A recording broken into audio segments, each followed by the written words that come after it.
So many people from across Central Virginia and especially the Charlottesville area were in Boston today for the marathon. And many of them witnessed the explosions that rang out just feet from the race's finish line. At this point, Boston police again reporting 2 people dead and 100 injured, according to NBC News. And according to the marathon's website, more than 600 runners were in today's race or from Virginia, with 31 calling Charlottesville home. NBC29's Henry Graff has been in touch with one group of runners from the Charlottesville area. He joins us now live. Yeah, and the good news here is that every member of the Ragged Mountain running team has been accounted for. They are all okay here. Those I talked with on the phone say the explosions sounded like cannon fire. About 35 people total are in Boston at this hour from Charlottesville.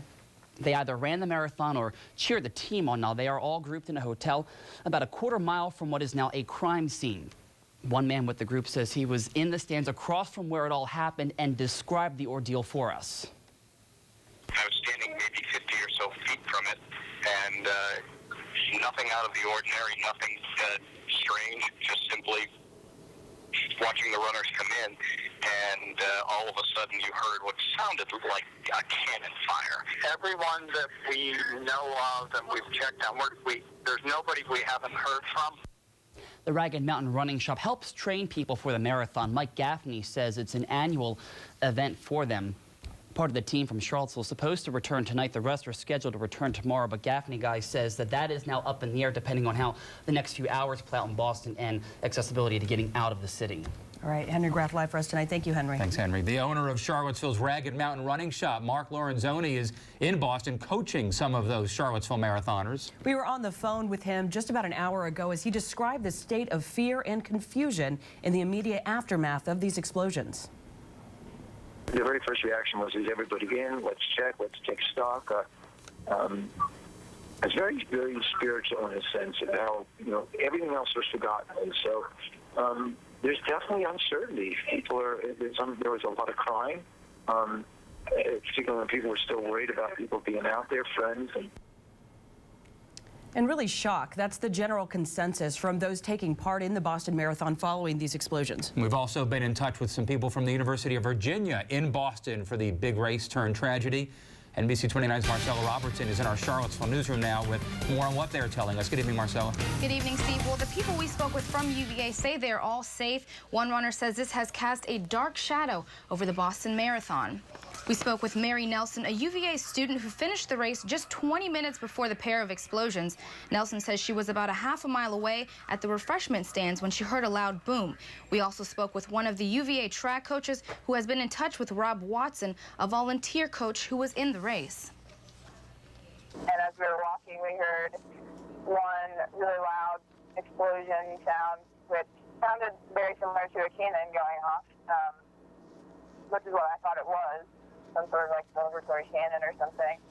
And then shortly after, there was another loud boom. So it sounded like something, like a really big something falling, or, a cannon. That's what it sounded like. He's fine. He doesn't know of any of the elite athletes that are hurt, but there definitely was some people that were injured to the extent he didn't know. And Nelson says at first she was not too alarmed, but once she saw the number of police cars and ambulances, she knew something was wrong. Nelson was able to make it out of the city shortly after the explosions, and Watson is still up there with another coach. Both are safe and in their hotel under lockdown right now. And Marcella, with the people you spoke with and we've heard from this afternoon, what kind of reactions did they have as it kind of settled in and they were still in that area watching everything unfold around them? I mean, I think Libby said it best at first. They're just shocked and, very sad. They say they were all really excited for this race, and this has just been a tragedy and just devastating to have to watch all of this unfold.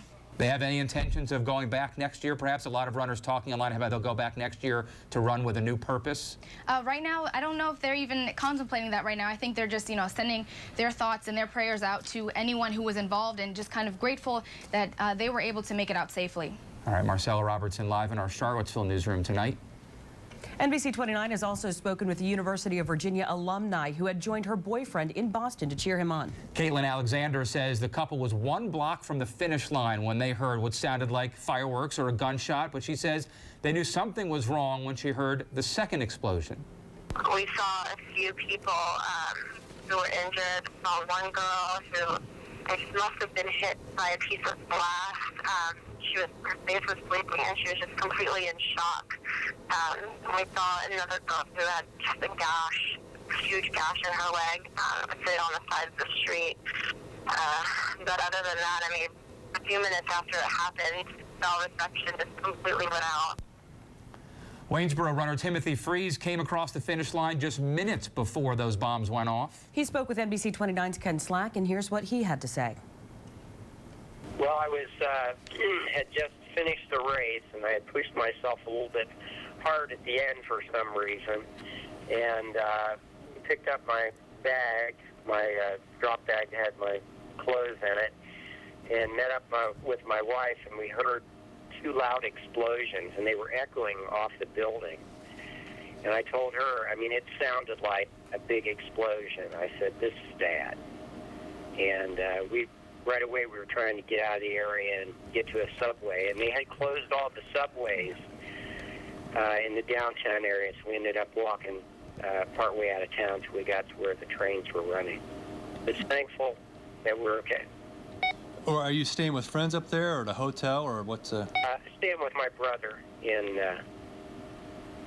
the northern part of the city. Were you far enough away when this happened that, I mean, did you... No, I just heard it. No, people didn't have any idea what was going on. People looked around and were trying to figure out what was going on, but I knew we just needed to get out of the area.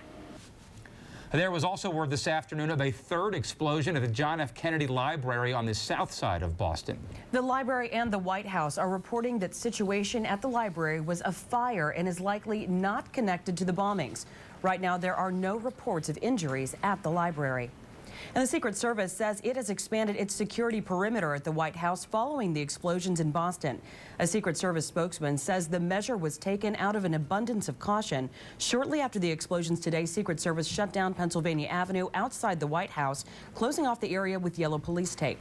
The situation in Boston is, of course, very fluid, and information is changing minute by minute. We'll be rejoining Brian Williams and NBC News for a full hour of live coverage of the unfolding events in Boston at 6:30. Also tonight on NBC29, Brian Williams is devoting a full hour on the latest for developments from Boston. That is tonight at 10 p.m. In other news, a driver involved in the fatal hit-and-run accident that killed a Crozet man turned himself into police today. 20-year-old Joseph Wade Payne of Buckingham turned himself in at the Charlottesville Regional Jail. He's been charged with felony hit-and-run. Payne was driving one of two cars that hit 71-year-old Carol Herring as he crossed Brownsville Road. Police are still looking for the driver of a second vehicle described as a dark-colored Saab. Anyone with information is asked to call Albemarle County Police. Payne is scheduled for a bond hearing at 9:30 tomorrow. A Louisa County man is facing a rape charge in Albemarle County after a Sunday afternoon attack. 32-year-old Henry Lee Jasper is being held without bond. Police arrested him after a woman reported he sexually assaulted her in the 1600 block of 5th Street. We're told the two do not know each other. Let's get a quick check of our forecast. Eric's over in the Storm Team 29 Weather Center. Hi, Steve and Libby. A cool, damp start to the work week. Of course, today we had an easterly wind. We had some light showers, anywhere from 1/10 upwards to about 4/10 of an inch of rainfall. That easterly wind keeps the clouds in place tonight. We're going to have fog to contend with and some patchy drizzle. I think tomorrow begins pretty damp with some morning fog and low clouds, but by afternoon, we should start to see some sunshine and temperatures should respond with southerly winds into the low and mid-70s. Now, there will be a front approaching by Wednesday. Right now, Wednesday will be a better opportunity for some hit-and-miss showers and thunderstorms. For tonight, we'll see temperatures in the low and mid-50s, some drizzle, areas of fog, some of that locally dense in the morning, about 70 to 75 with some afternoon clearing. And here's a look at the next 7 days with the Virginia National Bank 7-day. Temperatures do warm up. Get a shot of showers and thunderstorms there on Wednesday. We'll dry out briefly on Thursday. Best shot of rain this week, later Friday into the first part of Saturday as a more potent cold front comes through to knock temperatures back down into the 60s by this weekend. Stephen Libby? All right, thank you, Eric. Again, tragedy today at the Boston Marathon as 2 explosions went off near the finish line about 4 hours into the race. 2 dead, according to NBC News. 100 people injured. Brian Williams and NBC News' coverage continues.